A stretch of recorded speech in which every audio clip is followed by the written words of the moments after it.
Hey everyone, welcome back to another episode of r/ProRevenge. In today's episode, destroy my childhood, ruin my chance at college, and laugh when I said I was homeless. LOL cool, I'll ruin your freaking life. After that, steal my money, take my house, put me into debt. Now it's time for me to ruin your life. Finally, how I ended up with my boss's job. Before we get into today's episode, remember to subscribe so you never miss another episode of r/ProRevenge. Destroy my childhood, ruin my chance at college, and laugh when I said I was homeless. LOL cool, I'll ruin your freaking life. So, I posted almost a month ago about one experience with my mother and how I got petty revenge on her as a kid. I was initially going to post this story, but I didn't want to seem like a super terrible person. But after the response to the last post, I'll post the whole story, which is still somewhat ongoing. So I apologize, the backstory is pretty long, but it's necessary to understand why I did what I did. Thanks for your thoughts. For those that have been kindly pressuring me via private message, I made GoFundMe warning it's not safe for work. I don't expect much, but I'll be using anything I gain toward securing a place to live. As far as my art page, feel free to ask in the comments. Backstory. My mother was a really itty person. I have 4 other siblings. 1 older sister, 3 way younger, 3 different dads. Before I was born, I am a male by the way. My oldest sister was taken away from my mother when she was a few months old, because she tried to slice the father of my sister while he was holding her. She lost custody and the dude left her. Older sister goes to live with her father's family in a different city. Lol me coming into this exy world. My dad went to jail 2-3 years after I was born for a while. I rarely saw him. He's an alcoholic if that matters. She was a single mother, but she made it work and she worked hard. One of the bigger problems was that she took out all her aggression and hatred of my father on me, as well as work stress and etc. She dealt with sexual abuse growing up, which I'm sure definitely affected her relationships and how she treated me as well. Anyways, cue me being abused from the age of 4-5 to about 17. Every day was hell. She was extremely strict and her perspective was warped. She was also pretty big in stature and had a lot of strength. Examples of her being itty. I've gotten beaten up badly once because her room was dirty. The dishes weren't washed and I got beaten soon as I got home, even if there weren't dishes when I left to school. If I walked too loud, it'd get my ass beat. She broke my nose for looking at her the wrong way on my 10th birthday when she brought me a cake I was allergic to. It had peanuts. She knows I'm slightly allergic, but feigned ignorance. It was more or less every day or every other day. She used her fists, elbows, extension cords, hangers, chairs, canes, bats, etc. Whatever she could find I was getting beaten with. I couldn't ever escape to my room for long, because she would always call me every few minutes to get her things or to yell at me. She never drank or did drugs or anything. Whenever she was upset and I happened to be in front of her, she'd kick me down the stairs to make me hurry up. She's put a knife to my neck before and had to be forcibly stopped by her boyfriend of the time. Burned my Christmas presents from other people. She didn't get me anything that year, and just other really itty things. The only thing I will say, she tried really hard to make up for it with video games and electronics and etc. It didn't make a difference to me though. It never helped. She controlled most aspects of my life.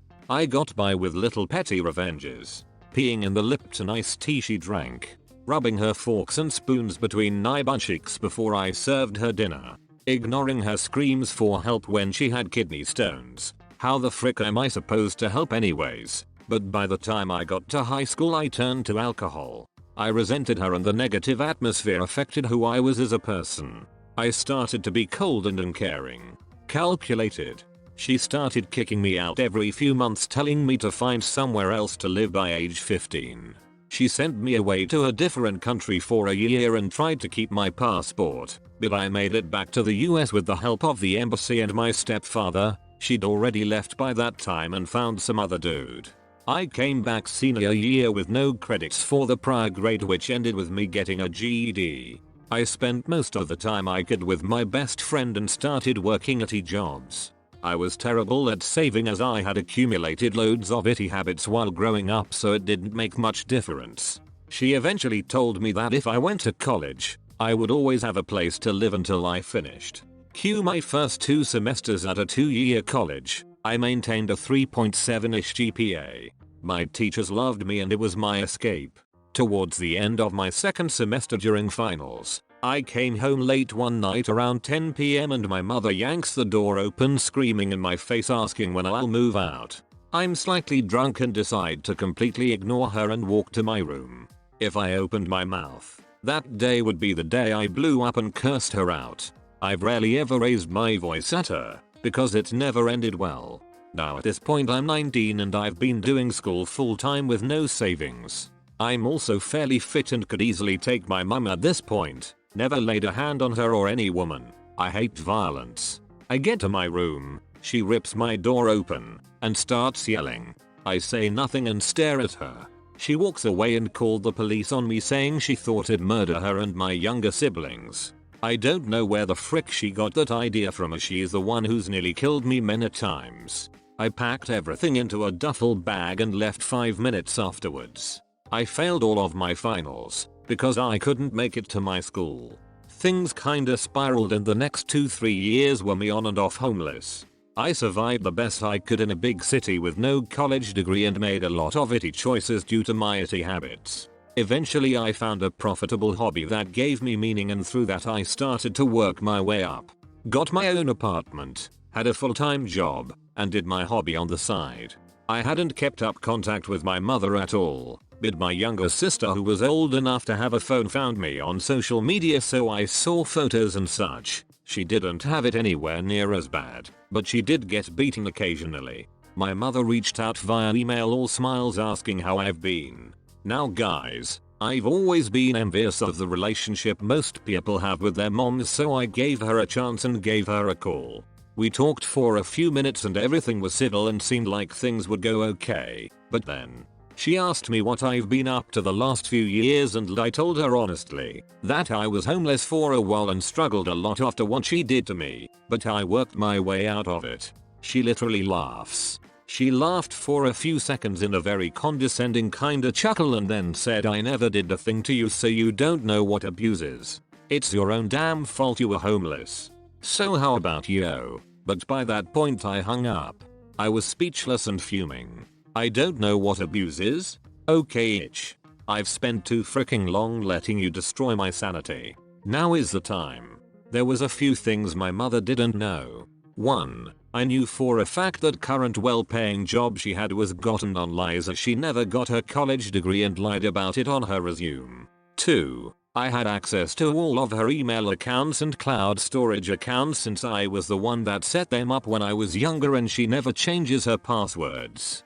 Lastly, she definitely wasn't aware that from 13 years old and onto the last time she hit me, I took photos of all my bruises, marks, wounds, bloody noses, saving them to my computer and then Google Drive. On top of that, my little sister had been sending me photos via social media of the bruises she got from my mom. The first thing I did was compile all of those photos, videos into one folder. I then reached out to CPS in my city and explained that my siblings were being abused, how I was abused in the past, and that I had mountains of proof. Since I've called the cops on my mother before and the thing that happened with my older sister, there was immediately a home visit. They arrived almost a day later with the police, and coincidentally my mother was literally in the process of beating my younger sister when they were knocking. Cue an emergency removal of all my siblings from the house and my mother getting arrested, though she was released hours later. I was getting a day-to-day play-by-play because my mother's best friend is a blabbermouth, and everything my mother said she told her son, who relayed it to me without either of their knowledge. I sent CPS all the evidence and there's a legit case against my mother now. The next day I emailed and then called up her job to inform them that she had lied about having a very necessary college degree as well current events in her life, which sparked a background check. She was fired days later.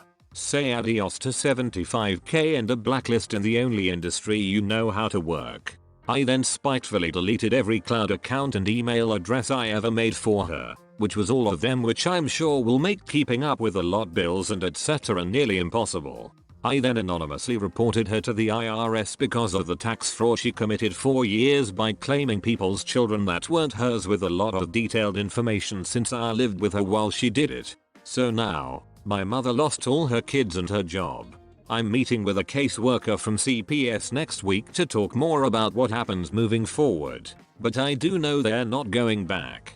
I don't know how she's gonna pay her mortgage now and survive. I'm sure she's gonna get a call from the IRS who'll be looking for a few $1,000s she owes them. She also has to go back to court in a few months. Not exactly sure what she was charged with, but I'll update when I find out how everything turns out. Side note. She isn't aware I'm the cause of any of this.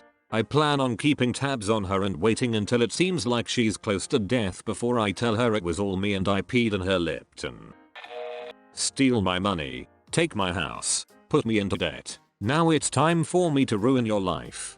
My ex stole from me close to 90k euros which I saved up for 9 years, and when I took her to court, I lost due to lack of evidence.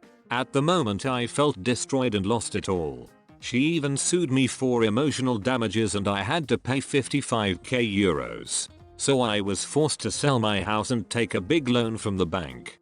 I stayed at a friend and helped me find some good lawyers. And we just found an amazing one. In one day he helped me so much and even helped me get the info of who took money from my bank account. Something was wrong. 29th of June a transaction happened in my name. I never made it. I was not in the country at the time. Well, would you look at that. I was ready to get back into court when I found out that she bought my house. Well, I have a safe that I never told her about hidden in the bathroom behind the cabinet. Well, she ruined my life. Why not ruin her even more? So I had an accomplice that helped me buy some drugs, worth about 400 euros and used a friend to hide it there.